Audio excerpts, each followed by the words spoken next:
Yeah. I love my HBCU. And boy, I love it, love it. I love it, love it. I love my HBCU. And man, I hope my team they won. Yeah. I hope my team they won. Yeah. Man, I hope my team they won. I hope my team they won. Yeah. I tune into the HBCU Sports Lab to see if my team won or lost. If they lost, I'm quiet as a mouse. But if they won, keep tab. I'ma do the dab, yeah. Dr. Cavil, he know what he be talking about. Mike and Charles, they know what they be talking about. They compress the analytic data with this hip hop. If you know them like I know them, they gon' tell you if your team, if they won or lost, and who the ball. So listen to Professor, yes sir, and pay attention, cause he gon' teach a lesson. This is Dr. Cavil inside the HBCU Sports Lab, and you see us in the rare form, Prairie View's 1876 homecoming Joe Clay. I don't know if he's skin dipping over there or what, but Charles, I got one question. Yes, sir. I see it. It's basketball season. Credit to Prairie View. We had a great time, and we won the game. So it was a big deal when you talk about getting the victory. Shout out to the coach, athletic director, and most importantly, the players. My brother, sister-in-law was over there. And so the twin boys, the sisters, and all the family, we had the RV set up. Charles, this year we had an extra RV. Oh, wow. We had an extra 2 spaces. So that just meant more space for us to do what we do. And do what we do is what y'all did. I heard you had a great call on the radio show. On covering the Texas Southern Grambling game, and they pulled it out. They did. That was Prairie View went 2-0 in the weekend. That's a big deal. Yeah, that was a big deal. That was a good game last night. Texas Southern pulled it out over Grambling. And just a well-played game from a Texas Southern standpoint. But, yeah, thought we had a pretty good call last night. So, enjoyed that, man. We got a lot of football to get to, Doc. I mean, it was – we got to dig into some of this. I just want to hear who you got on the list. Who? That's a great question. Who would I have on the ledge this morning? Oh, I think Howard. Howard, come on, step up front. I think it's time. Yeah. I think it's time to get out there and kind of check things out. But Howard definitely, their fan base. Welcome to the ledge. So. Oh, Mike, what do you think in terms of what's going on? I appreciate you in terms of making sure I didn't wander too far in the wilderness doing homecoming, and you kept me on it straight. How you doing this morning? Oh, I'm doing great, man. I'm enjoying this beautiful sunset or sunrise this morning. Beautiful homecoming weekend here on the Hill, or one of the HBCUs known as the Hill. There's about 80 million of them. So had a great weekend of football, enjoyed it with the family at the tailgate. And we did what we do, as you so aptly alluded to. And CB, you look good on that radio, boy, son. I'm telling you, you look professional. Hats off to you. Appreciate that, Mike. Appreciate that. Good stuff. We'll bring Drew in during the next break when we break down the top 7, those dropping out, if any did, as well as those 3 teams in the mix, creating essentially 10 teams that we'll focus on. We'll release week number 9 today, and we'll see how that goes in terms of what's taking place over the weekend. You didn't give me that ledge question. Oh, you true. All right, you right. My fault. Mike. Thank you. Damn it. Who's on the ledge? Alabama A&M. It's more than a team over there. It's a couple of them that already jumped off the plank. I saw the game yesterday. A couple of them jumped off. I'm telling you, jumped off the plank, and there's a few of them just hanging outside the boat with one arm. So. I see that. That ain't right. That all right. Well, we over here, as you see, Mike is on one side of the lab in terms of the ranch out here is again celebrating a homecoming where Prairie View won the game.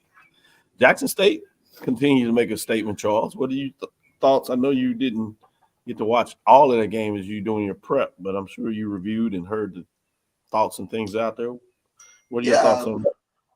I think a big win for Jackson State. I think they got Bethune-Cookman's best punch, especially in the first half of play. So it's funny. I kind of walked out of the booth and came back, and everybody was looking at me like, I don't know. And I was like, well, that was expected. That was expected with regards to Bethune-Cookman homecoming crowd. They came out and gave Jackson State their best punch there in the first half. But I think Jackson State figured it out, and then you saw what happened in the second half. Defense made the adjustments, 20-0, outscored them 20-0 in the second half, and I think Jackson State will be favored in the next couple of games, and it's setting things up for November 16th pretty good. It must be Alabama State. Yes, sir. Yes, sir. It's just something about that matchup, and I feel every Yeah. part of it. Let me take personal privilege and give a shout out to my line brothers that were there at homecoming and came by the space. 24 Sons of Raw, Brother Hoy Ellis, Herb Simmons, Brandon Steady Harris was in the building. Brother Chris Jordan was there, making some more. Brother Johnny Walker made sure that presence was there. As, he's always getting it done. Oh, y'all had to have fun with him online. Johnny Walker? Yeah. Oh, you know they did. Oh, yeah, there was a shot game that had to take place every once in a while. Brother Mike McCoy, Waco brother as well. Brother Tony Hanson was in the building. Brother Mark Tippy, as we like to call him, he was in the building getting it done. And so just shout out for them in terms of my LBs. We're in there coming from all over the country to fly in and get a little space. Brother Jackson was in there too. I need to make sure I give him the love. So he was in there. Eric Jackson was doing his thing. But always something about homecomings, special. It's crazy when you think about it, or unique, I should say, probably better when you talk about HBCU homecomings. Because there's a cultural vibe where folks from HBCUs anywhere can feel very comfortable in those spaces. But there's also uniqueness and a specificity to a particular homecoming that kind of changes it. What are your thoughts on that, Mike?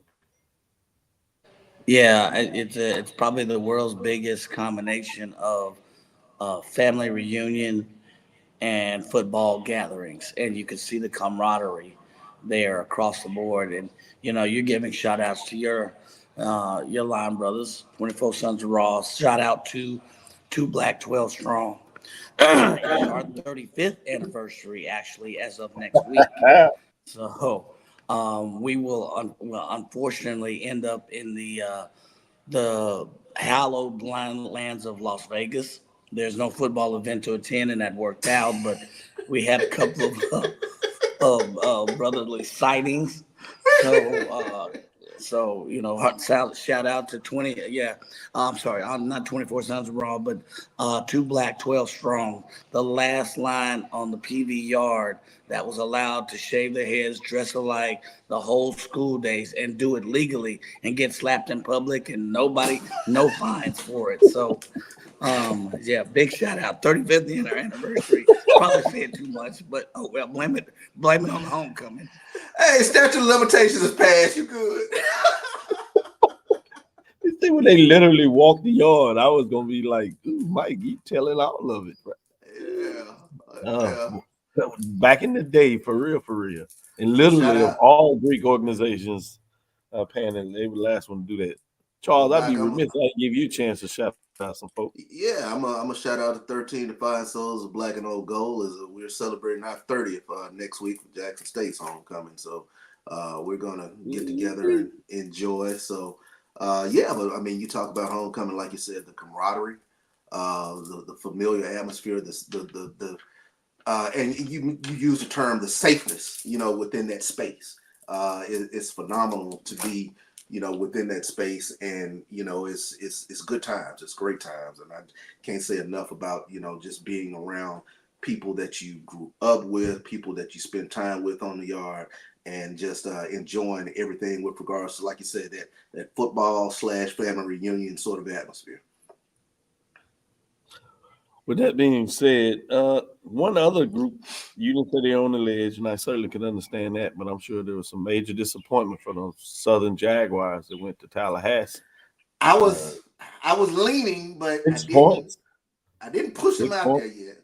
Nah, yeah, I can see that, but I think the word more is not necessarily ledge disappointment, but I'm sure they're voicing the fact that they, uh, after what happened to Alcorn, they did to Alcorn last weekend to kind of come back.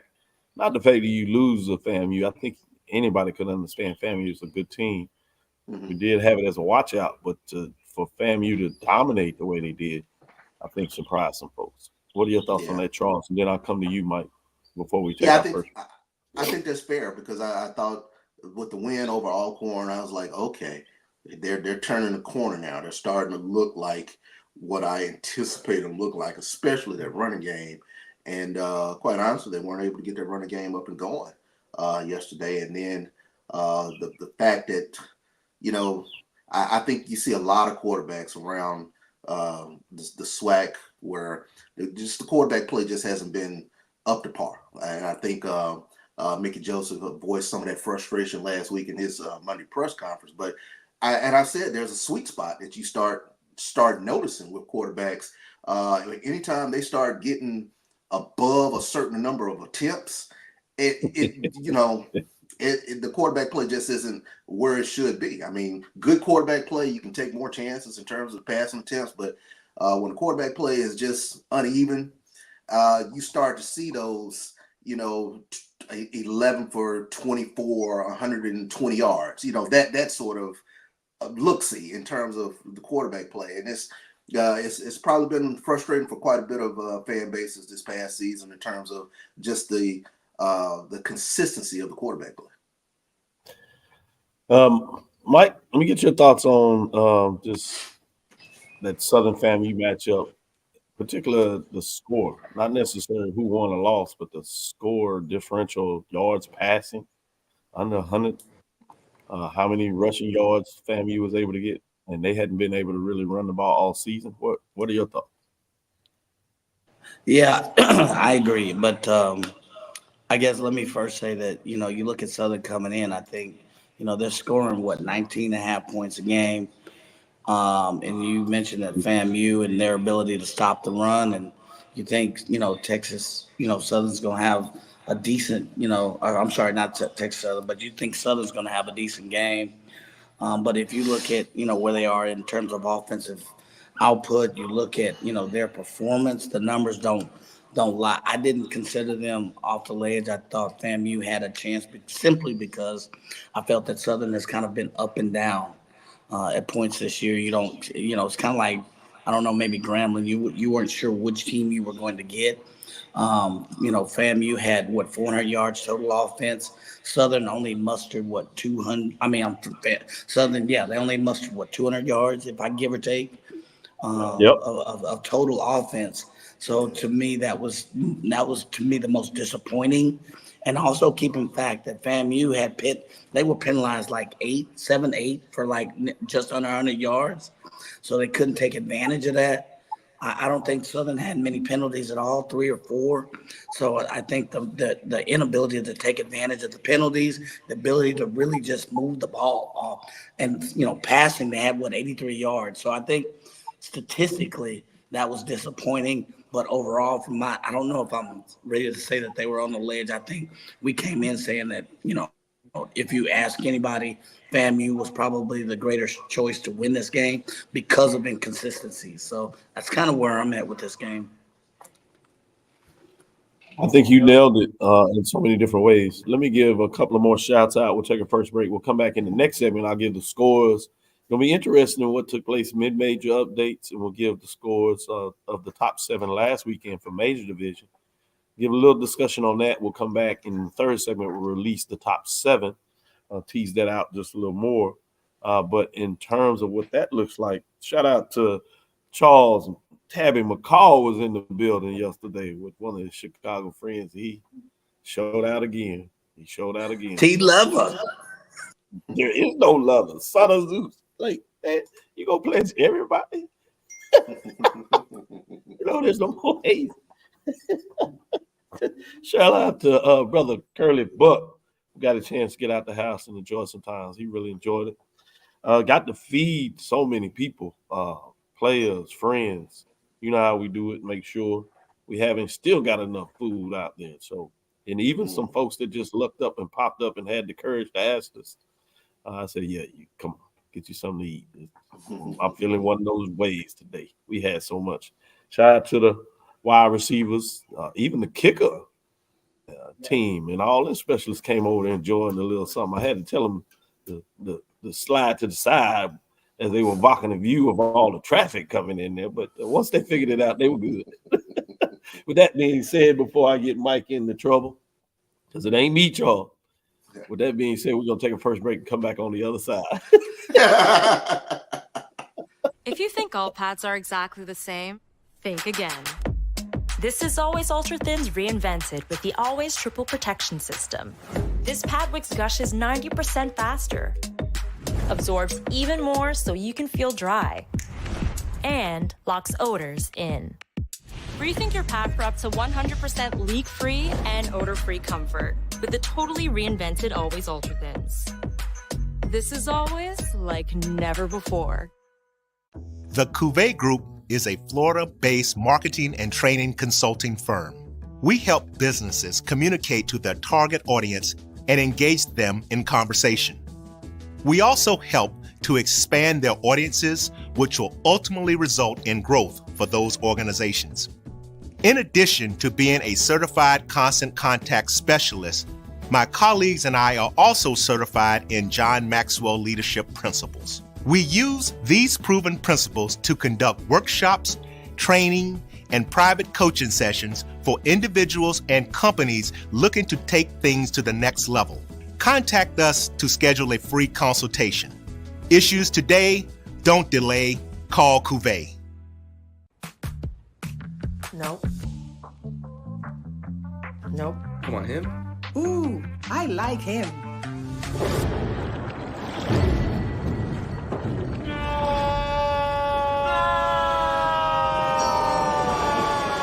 Quick, the quicker picker-upper. Bounty picks up message quicker, and each sheet is 2 times more absorbent, so you can use less. He's an 8. He's a 9. Bounty, the quicker picker-upper.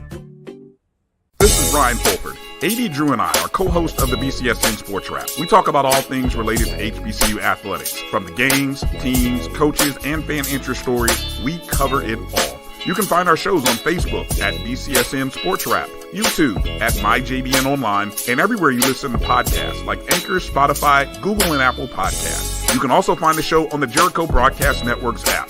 Make sure to download. We look forward to you joining the conversation and being a part of the show. Compress the analytic data with your hip hop. If you know them like I know them, they gon' tell you if your team, if they wanna lose, and who the ball. So listen to Professor, yes sir, and pay attention, cause he gon' teach a lesson. This is Dr. Cavil with Inside the HBCU Sports Lab. We've been joined by AD Drew. So he'll get some insights on this mid-major updates as we do that. And I want to shout out Alan Williams. Big Al is in the building. I told you about Joe Clay. He found a way to get out the pool and put on some clothes. But with that being said, let's get in the receiving votes part of this. First, who dropped out this weekend? Tough one. Livingston Blue Bears that dropped out last week. They continue to make way, but receiving votes. No, we're not going to do the top 10 yet. We're just talking about the scores. We'll do that in the next segment in terms of that top 10. But receiving votes were Virginia State Trojans. They won, defeated the Bluefield State Big Blue 45-6. So they improved to 5-3, 5-1 on the season. Florida Memorial Lions continues to win. They improved to 4-2-1, 3-1 as they defeated Ave Maria 37-10. Fort Valley State Wildcats are 5-3, 5-1. They defeated Morehouse Maroon Tigers 42-20 in that matchup. In terms of the top 7, Clark Atlanta Panthers did not play. They remain at 5-2-1 and 4-2 in conference play. Langston Lions had a matchup against Arkansas Baptist, but don't have a score there, so we're going to put in there did not play and leave them at 4-2 and 3-1 until we get some additional updates.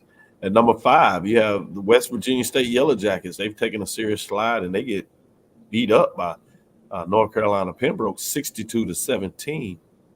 So they fall to 5-3, 4-2 as they continue to slide after 2 straight losses and starting out heck of a season.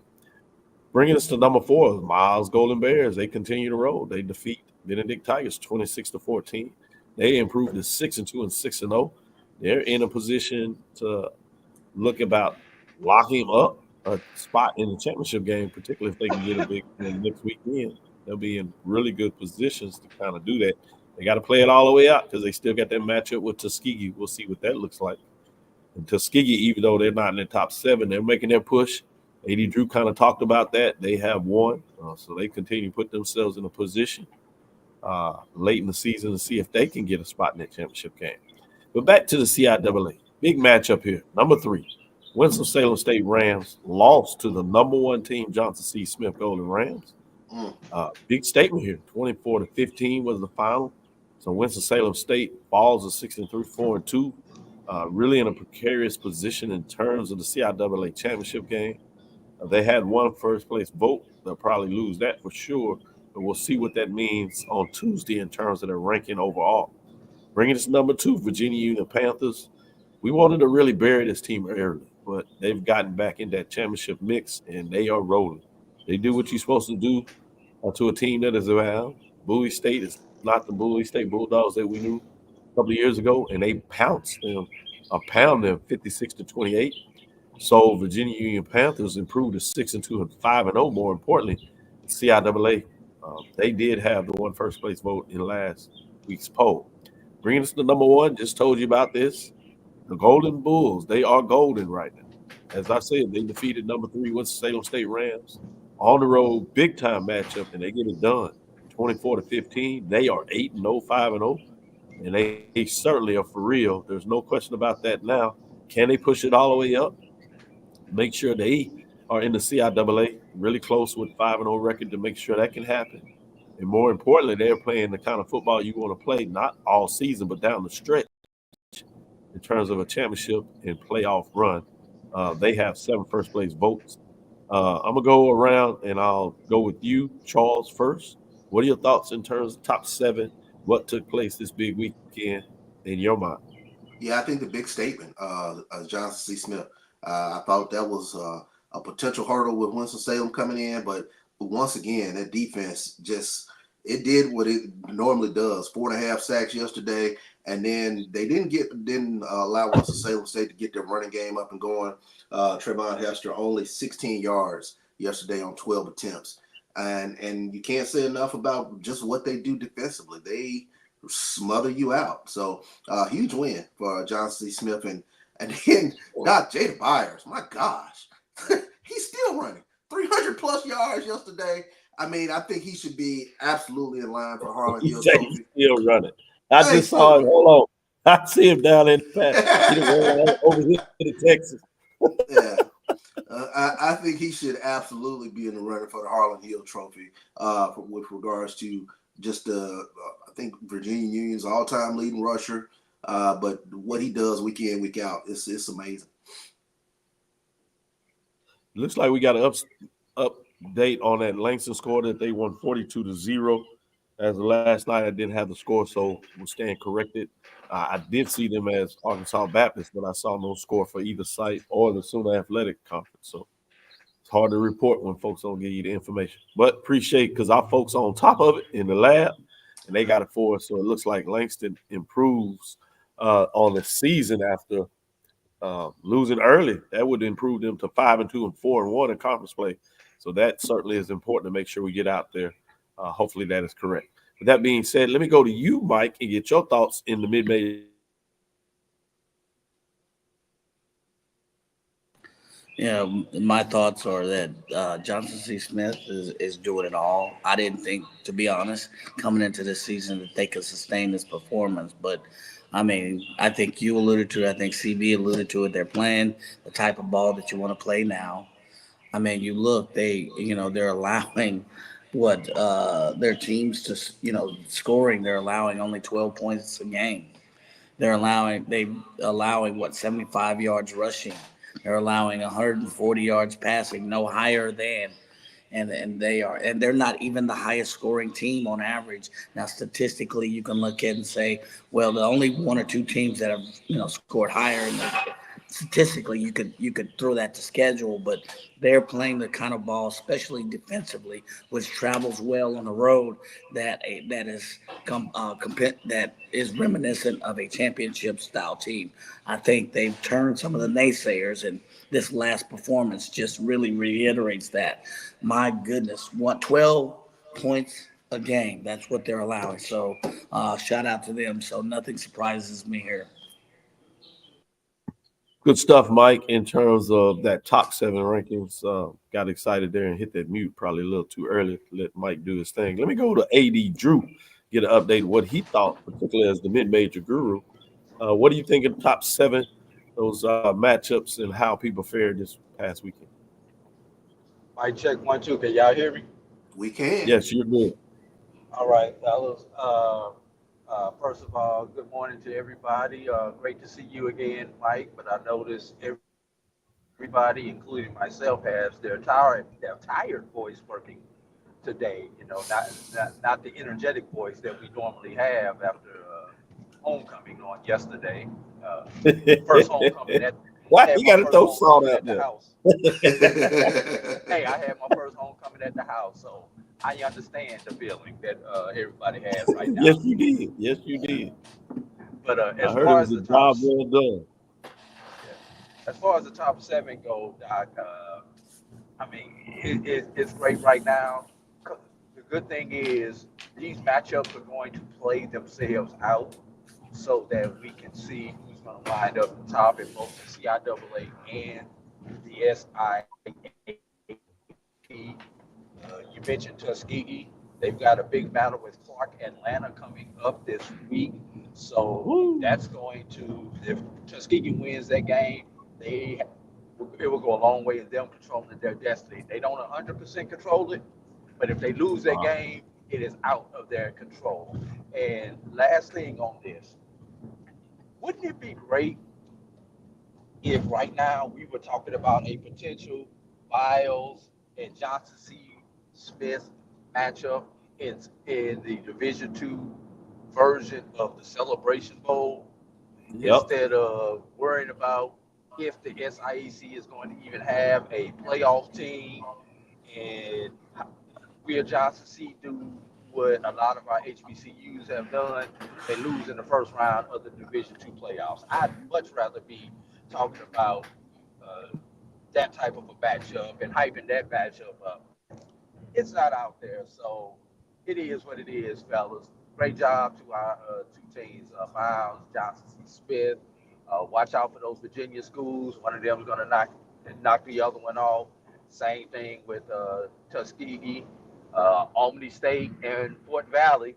Hey, that one may be for all the Barbers also for that second position. So we got a lot of things to look forward to. Good commentary, good comments. Let's go to the major division where there was some fun had by all as well. We talked a little bit about some of them, but let's start with those teams that dropped out this past weekend. I'll give a shout out to Howard Bison. They lost to Norfolk State Spartans and were able to make a major statement. Some people said, don't bury the Spartans yet. They start off conference play, second game in conference play for them, actually. They get it done at Howard Bison, which was their opening game. They win 21-20 in that matchup. The Braves of Alcorn State and receiving votes will start with Alabama State Hornets. Then improve their seasons. They defeat Alabama A&M, the Bulldogs, 27-19 in terms of that matchup. And then we have Grambling State Tigers. Again, we're not doing the poll rankings. We'll do that in the next segment. We're just giving updates from last week. Grambling State Tigers, they had a loss to Texas Southern Tigers, 24-17. I was interested in that matchup. I thought the Tigers could get them in terms of Grambling, but it was a nip and tuck game and really was thrilling in a lot of ways with Texas Southern driving late in that matchup. And I go to Charles to get his thoughts on that after we finish the top 7. Alcorn State Braves did not play this weekend. The top 7 at number 7, the big matchup we looked at was Florida A&M Rattlers at home against Southern. Could they bounce back after a tough loss? And against Jackson State the week before. Well, they took care of business against the number 5 Southern Jaguars as they won that matchup in terms of defeating them and only allowing the Jaguars to score 6 points, which was fascinating for me to see in terms of that matchup. So I was curious when those scores came out as you started getting them. You know, you had to wait a little while, Charles, because your Wi-Fi, when you get all those still not there until folks finally kind of leave. But FAMU went 24-6. So FAMU improves to 4-3, 2-1. Big win for them. Hampton Pirates won 2 straight after getting even out their record in CAA play to 2-2. They are 5-3 overall. They defeat Elo and Phoenix 41-21. Number 5, the Southern Jaguars, as we said, they lost to FAMU Rattlers. They are 4-4, 3-1. Number 4, South Carolina State Bulldogs defeat Delaware State. And man, did they put up some points. 69-35. They improved to 5-2, 1-0. Just when everybody was looking at the Bulldogs, people might look a little closer now. That matchup with North Carolina Central seems to get a little more interesting week by week. Thursday night. Man, barn burner right there. Tennessee State Tigers did not play, so they remain at 6-2, 3-1. They have the first place vote. And number 2, Jackson State Tigers did not allow going to Bethune-Cookman after a big win to get them in any positions. They win 37-17. They are 6-2, 4-0. 3 first-place votes. And North Carolina Central was in a defensive game, and they found a way to pull it out homecoming as Morgan State Bears can shut you down defensively, but they just can't seem to put up enough points to make it enough for them to get the victory. So Central does what they need to do, and they win 16-7. They improve to 6-2, 2-0 overall, 7 first-place votes. The Eagles continue to soar, even when they get clipped a little bit. They get it done. Again, setting up for a big matchup Thursday night, as they say in these parts. With that being said, let me go to you first, AD Drew, and get your thoughts in terms of the major division top 7 scores this past weekend. And I want to throw this out. After we get through the top 5 in our votes, and then maybe 6 or 7, how tough has it been for us to get those last 3 that we submit into this poll? I know we only show the top 7, but we're required to vote 10.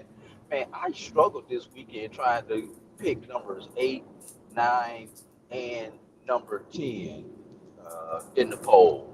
Great victory by Florida A&M on yesterday. Central continues to do what Central does.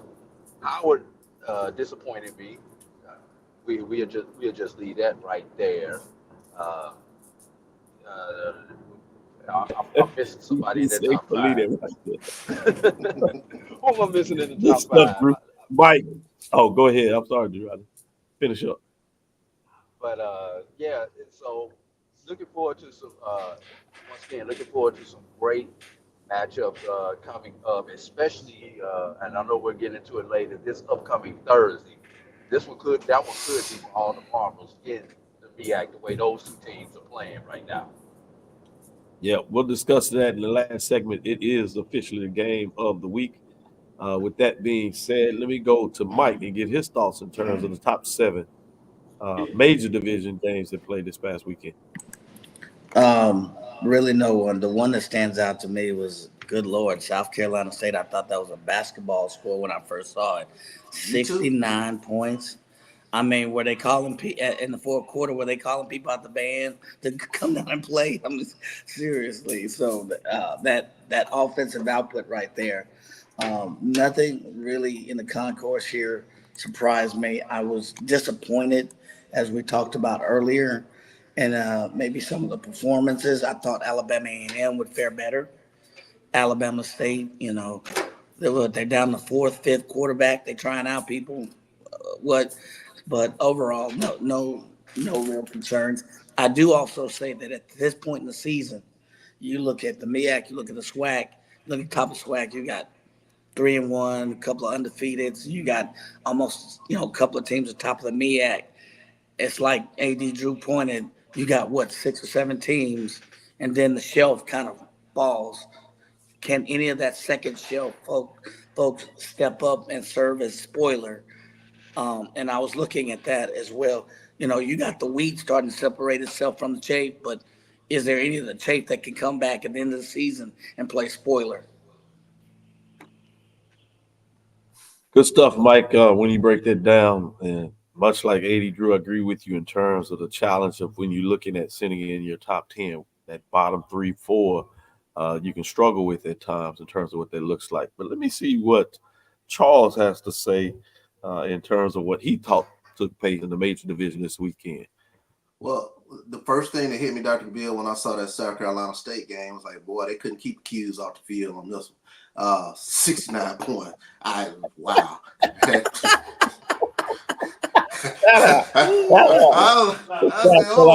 Hey, it was homecoming. The whole MEAC had homecoming. Central.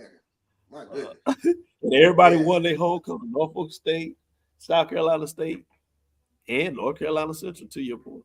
Yeah, shout out to Lyndon Blow. I figured he'd have a happy week with the win over Howard. So the big win for he Norfolk can't have State. enough now. He wants to go not chase his coach. He goes to chase another. He going after right. He got to chase out other coaches. But I think a big win for Alabama State over Alabama A&M, Magic City Classic. And we talk about Kareem Key being the fourth quarterback, but efficient game yesterday, 14 of 20, 131 yards, a couple of touchdowns. And if they just get efficient play from the quarterback, they have the running game. They become scarier because they have such a great defense. So keep an eye out for Alabama State. Like I said, it's setting up November 16th with Jackson State. But we have Super Game Part 2 coming up this week, this Thursday. In terms of taking a look at South Carolina State and North Carolina Central, you can make an argument. The winner of that has the leg up on the Celebration Bowl. So, woo, heck of a matchup this early. I like it, though. It's going to be interesting when you say what's going on. With that, let's take our next break. We'll come back on the other side. Roy's done an excellent job of teasing out the major division poll rankings. As we getting into it, we're finally going to release it in this next segment, and then we'll have these gentlemen talk about the major division poll rankings. With that, we'll be right back after this next break. It's never too early to plant the seed, to share the tradition, and instill a sense of pride in your HBCU with your little ones. HBCU Pride and Joy Children's Boutique helps you share your school spirit with a wide selection of adorable kids apparel and accessories officially licensed from your favorite HBCU. Visit hbcupridejoy.com and follow us on all social media at HBCU Pride Joy on Facebook and Twitter. Supermarket sushi, really? No. Wait, Troy, you work here? I'm never not working. Like Head & Shoulders Scalp Shield technology, up to 100% dandruff protection, even between washes. Never not working, huh? Oh, Troy, you're such a good teacher. Yeah, I know. Never not working. Never not working. Never, ever not working. Are you serious? Never not working. Dandruff protection that's never not working. Head & Shoulders Scalp Shield technology. Hey, grab me one too.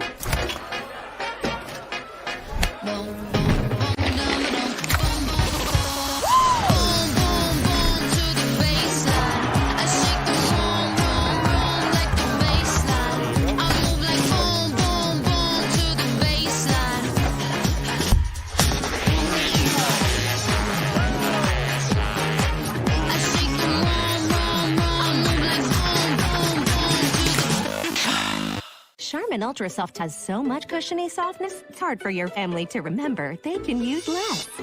Sweet pillows of softness. This is soft. Holy Charmin. Oh, excuse me. Roll it back, everybody. Sorry.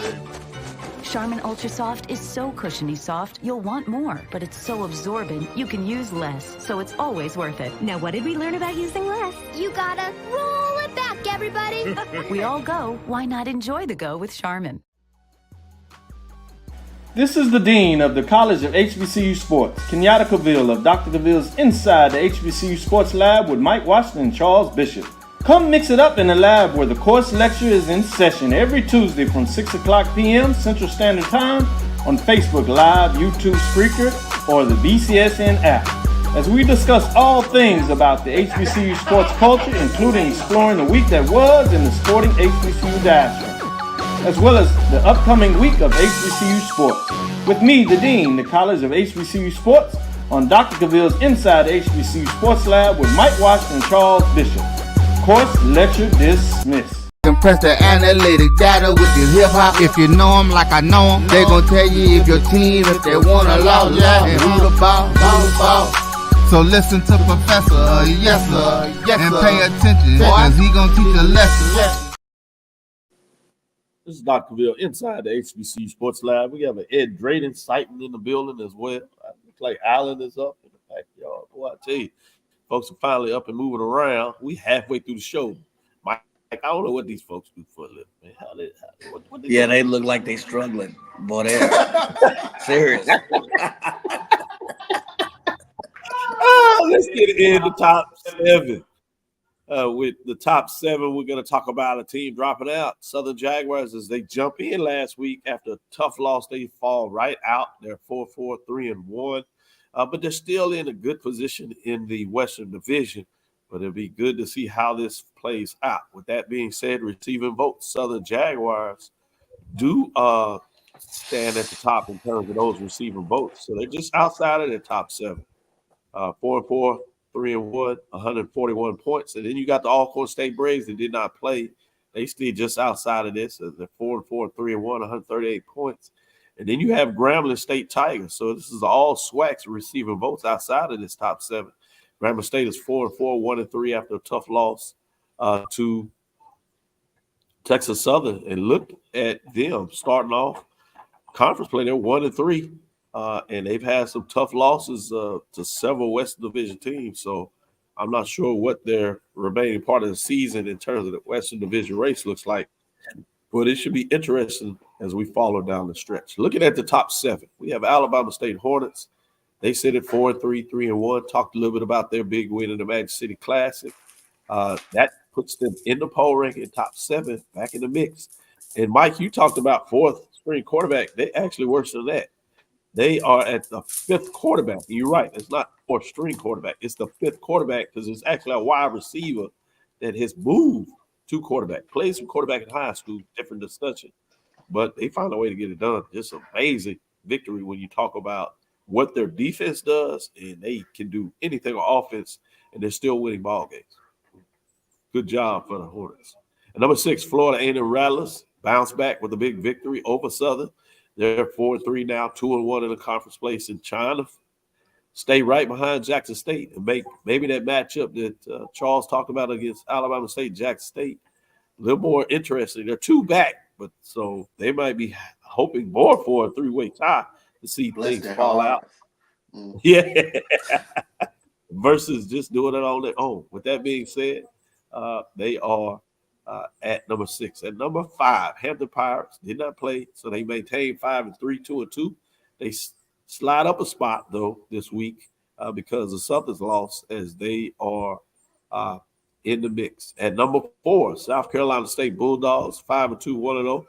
Talked about their victory in conference play, 187 points, but they stay at number 4, and you'll hear that refrain as we move up the top of the rankings.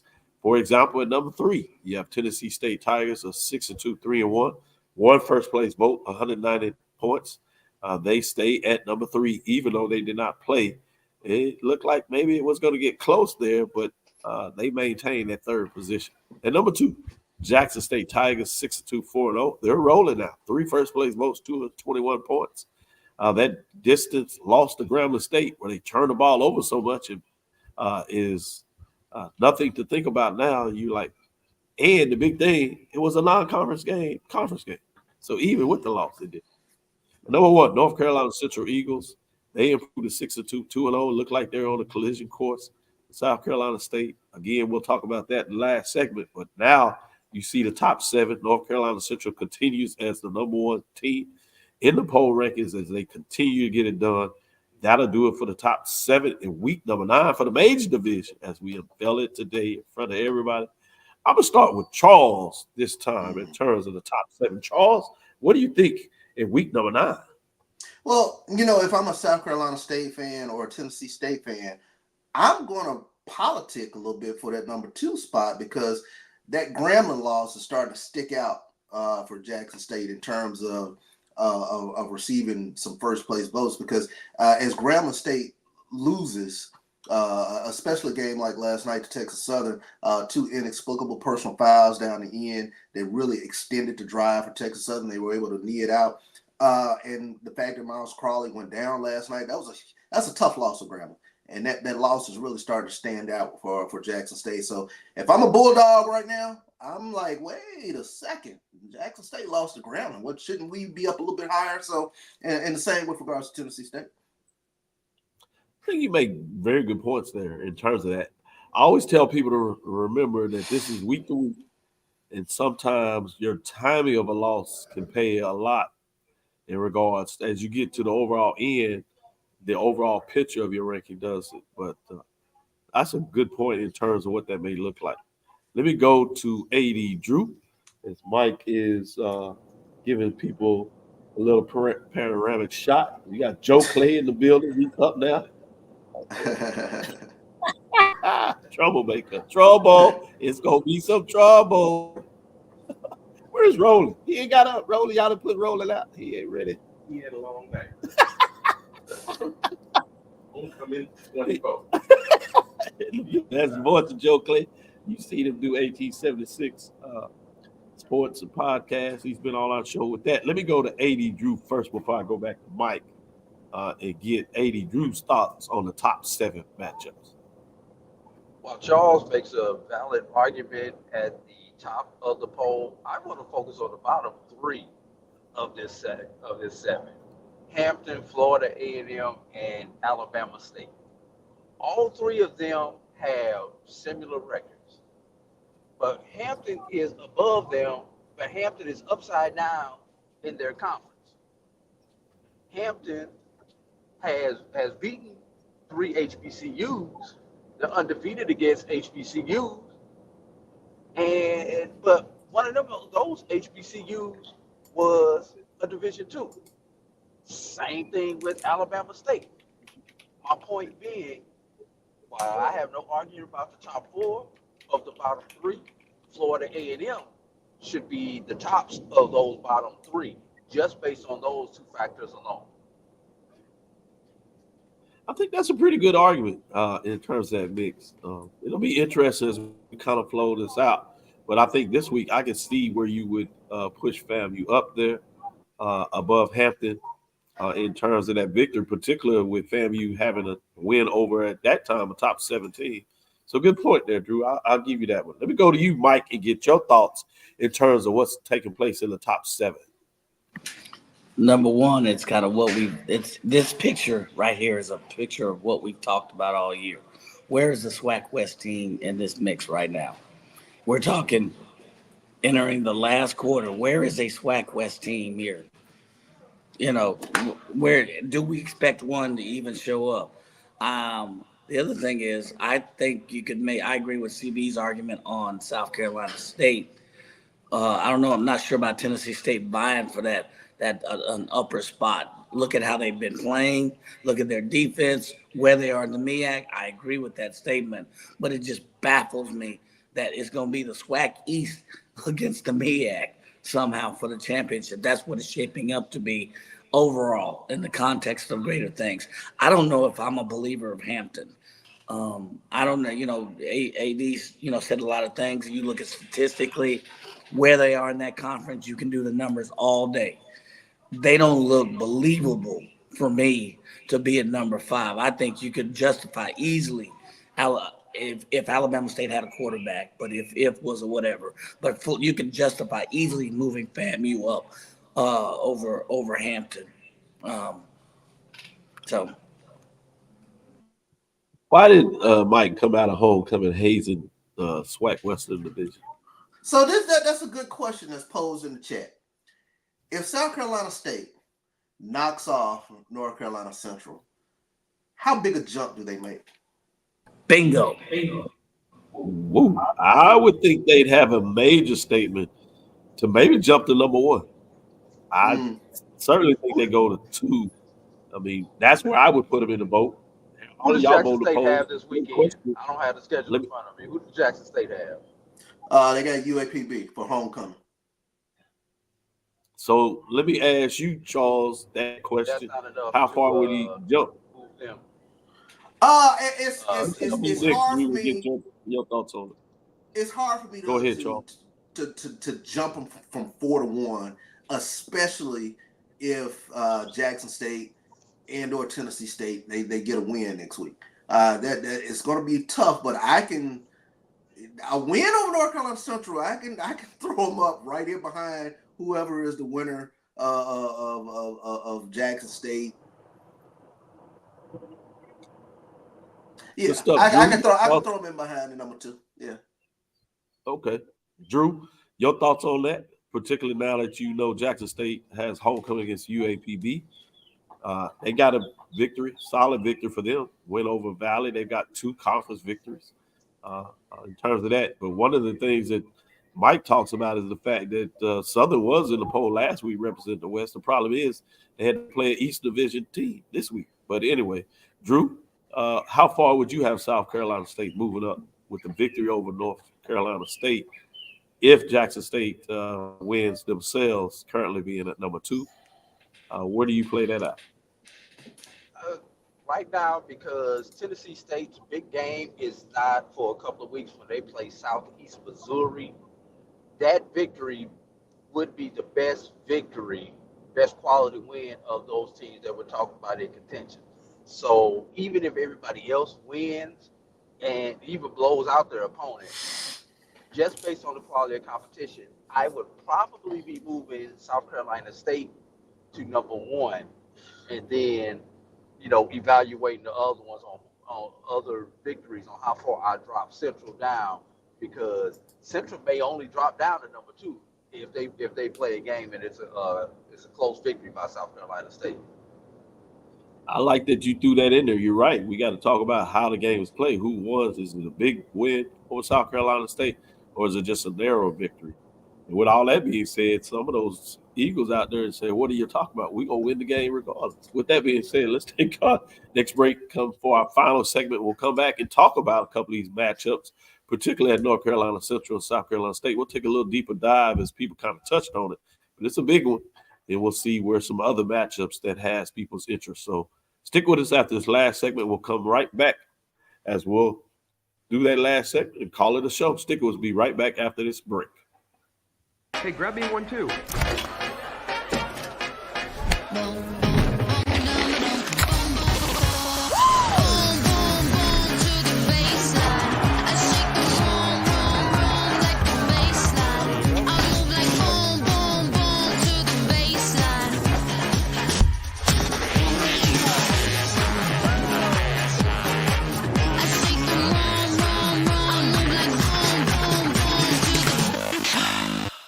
Ryan Fulford. AD Drew and I are co-hosts of the BCSN Sports Wrap. We talk about all things related to HBCU athletics. From the games, teams, coaches, and fan interest stories, we cover it all. You can find our shows on Facebook at BCSN Sports Wrap, YouTube at MyJBN Online, and everywhere you listen to podcasts like Anchor, Spotify, Google, and Apple Podcasts. You can also find the show on the Jericho Broadcast Network's app.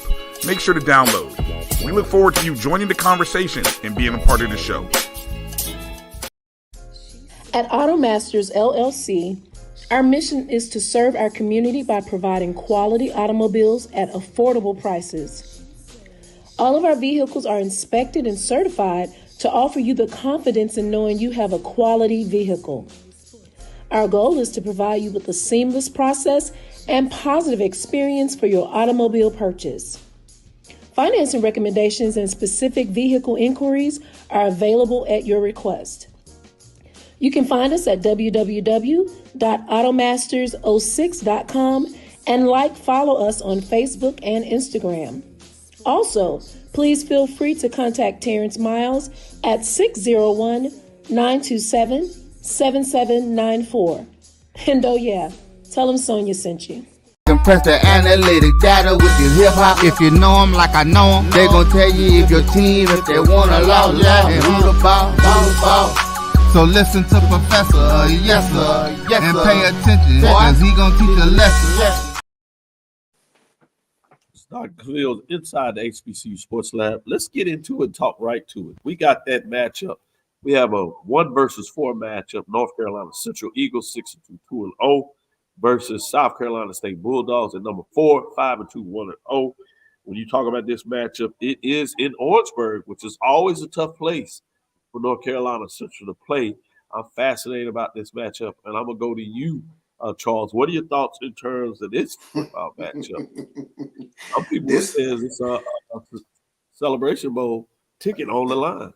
Yeah, I think it is a Celebration Bowl ticket on the line. I think this is a tough one to call because when you take a look at it, and I've talked about quarterback play being consistent, probably two of the more consistent quarterbacks week to week, Eric Phoenix from South Carolina State, Walker Harris from North Carolina Central. So the question for me is which defense can get to the quarterback? Who can turn this team over and create an extra possession for the offense, because both offenses very explosive. North Carolina Central putting up 36 points a game, South Carolina State 31 points a game.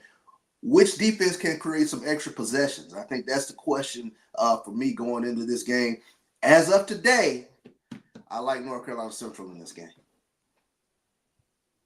Mike, what are your thoughts in terms of this matchup? I think it's in Orange. It's in South Carolina, basically. I think also it's a battle of two very strong defenses. I think CB alluded to one is allowing 20 points a game, the other one's 23. One's defense is kind of edging out the other in terms of, if you look at the scope of the last 3 games, I think it's going to come down to really whose defense is going to impose their will more so on the other. That's become the mantra of South Carolina State.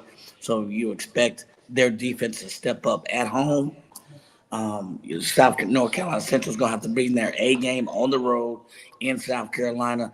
That's asking a lot. I'm not saying they can't do it because they've done it before. But this mountain right here, this is, you said it yourself, Celebration Bowl on the line. So I think this is the game right here, but I think it boils down, number one, to whose defense and whose offense cannot, as they say across the pond, muck it up. So. Good analysis there. Let me go to AD Drew, get your thoughts on this matchup that has a lot on the line in so many different ways. Which way are you going with your thoughts? You know, earlier this year, we said Jackson State FAMU was the game of the year, but I think we need to reclassify that game. That was the game of the year West. This is the game of the year East. North Carolina Central versus South Carolina State. I have not had a chance to dive deep into these two teams, but I have seen them both play.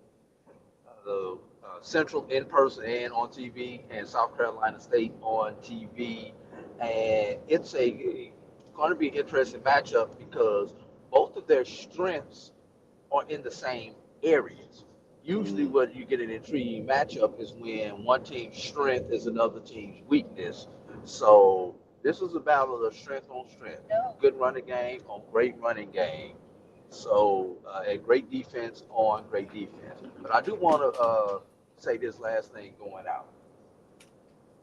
When these schedules were put together back in the summer and ESPN picked up these games, they have done a tremendous job picking up the games this season, because every game this season that has been on ESPN, ESPN2, or ESPNU on cable, satellite, whatever, has been a great game. The matchup that you're supposed to have, and the teams have done their job to live up to the hype. The only hiccup in those TV games was the Orange Blossom Classic with the rain delay, and there's nothing you can do about that. But great job for whoever puts those schedules together at ESPN as far as which games to pick up. Because obviously they got somebody who knows a little bit something about HBCU, evaluate these games, and I need to have that person on my team so that I can go play some of these lottery tickets while I'm out here on this road. Great commentary, and I agree with you in terms of those matchups. The other thing that I thought has been fascinating the last couple of weeks, talking about television, is it seems the planning that SWAC has done in terms of featuring the matchups and having them at different times, such that people can kind of focus on those matchups, particularly the late one, where it, as of late, has been the only matchup at night, which has been a big deal. Great information there. Let me stick in the MEAC and give you another matchup that's intriguing to me. This is Norfolk State and Morgan State. Both these teams have losses to North Carolina Central. So if Central wins this game, it probably doesn't matter what takes place in this game. But if South Carolina State, this becomes an intriguing matchup with just both of them have one conference loss, particularly North Carolina Central. That means they would have the conference ahead of them still having that South Carolina State matchup. What are your thoughts in terms of this matchup for various different ways? Sticking with you, Drew, in terms of this Norfolk State and Morgan State.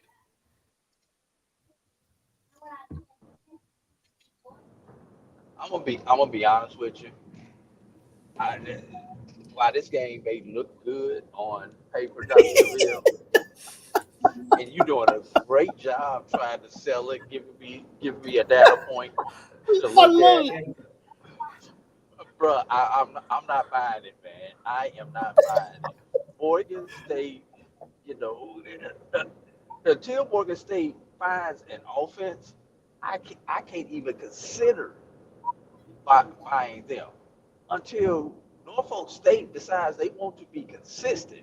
Now, had they been playing possum in the non-conference season, waiting on conference play, to be determined. But I mean, this is the for me, this is the unimpressed bowl because neither team has impressed me this year with their play.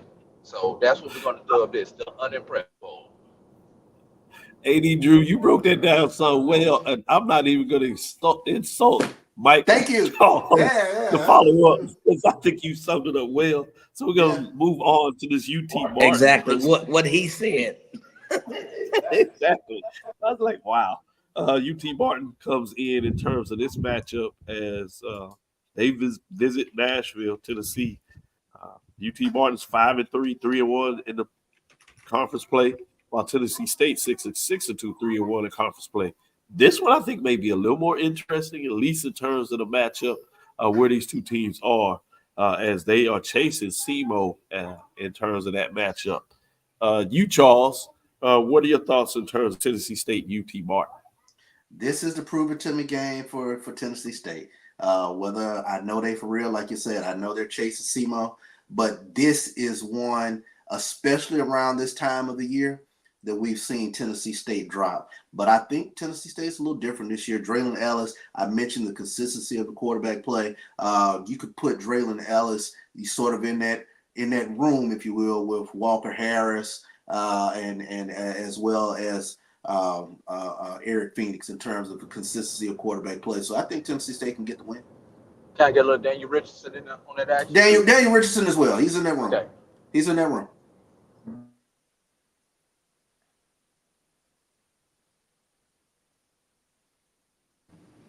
No, I think. Yeah, no, just simply, I completely agree with CB. I think this may be the year that Tennessee State can pull out the victory. You go back 3 or 4 years, and we have this talk, and you still see, Tennessee State kind of falling in the second or third tier in terms of, statistics. But this year, they have similar wins, similar deficit against like opponents. They're statistically they're up in the top tier this year. So I think this is the year that they have a good shot at actually beating Tennessee. So UT Martin. I'm sorry, so I kind of go on that. I think they played a solid year. You look at their victories. You look at again, the point deficit. There are a lot of similarities with these teams, and the team is playing well on both sides of the ball. So I agree completely with what CB said.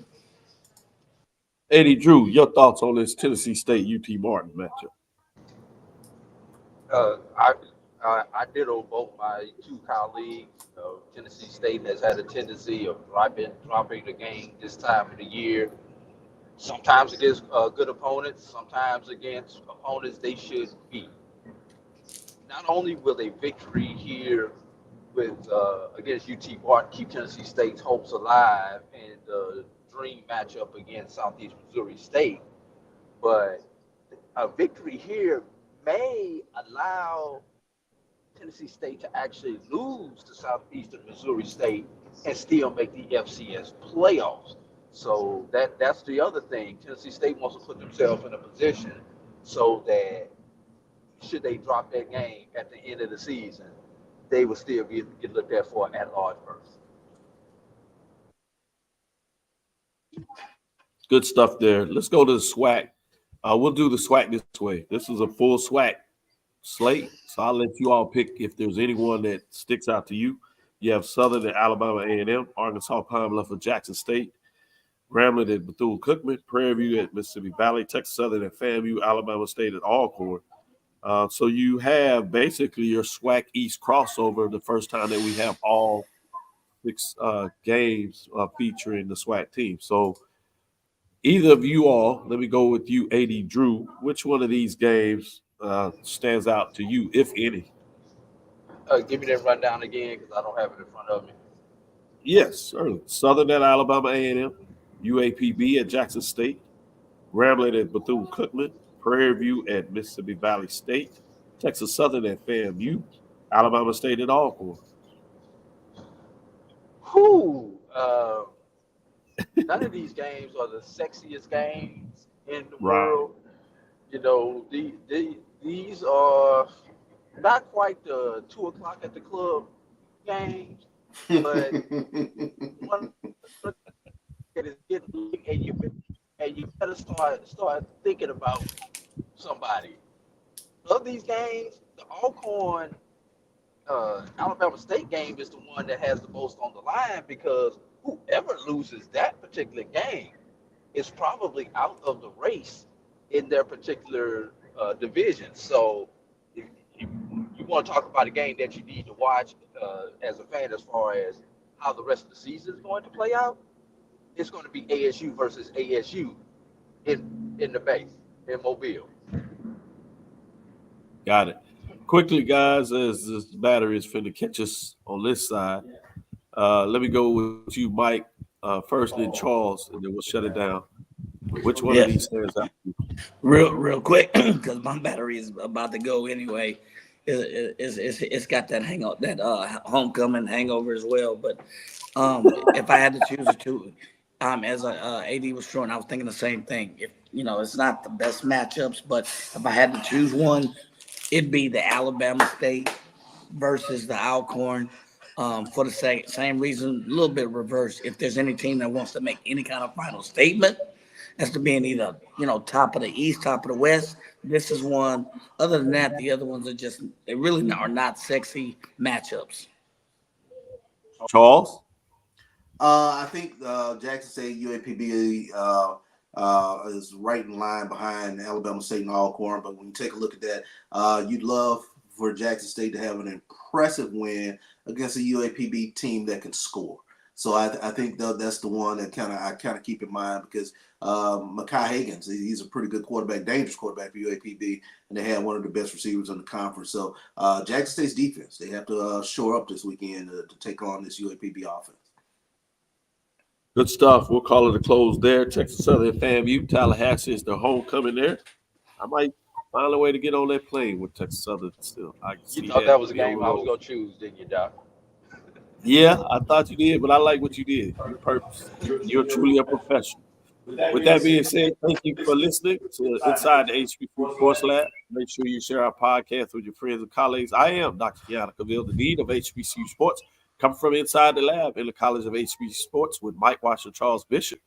Again, we want to thank you for listening to Dr. Cavill's Inside the HBCU Sports Lab with Mike Watch and Charles Bishop every Tuesday and Thursday at 6, Sunday at 9 o'clock. Even if it's after homecoming, we find a way to get you your HBCU news of the week. We look forward to next week as we discuss the latest in the news. Follow me Dr. Kiana Cavil on Twitter. I call it Twitter because I can. Facebook, Instagram, Inside the HBCU Sports Lab on Twitter. Facebook and YouTube is Inside the HBCU Sports Lab. Dream big. Continue to move forward. We will talk with you soon. Charles? Of course. Mike? Lecture. KD? Dismissed. Oh, he made it. No.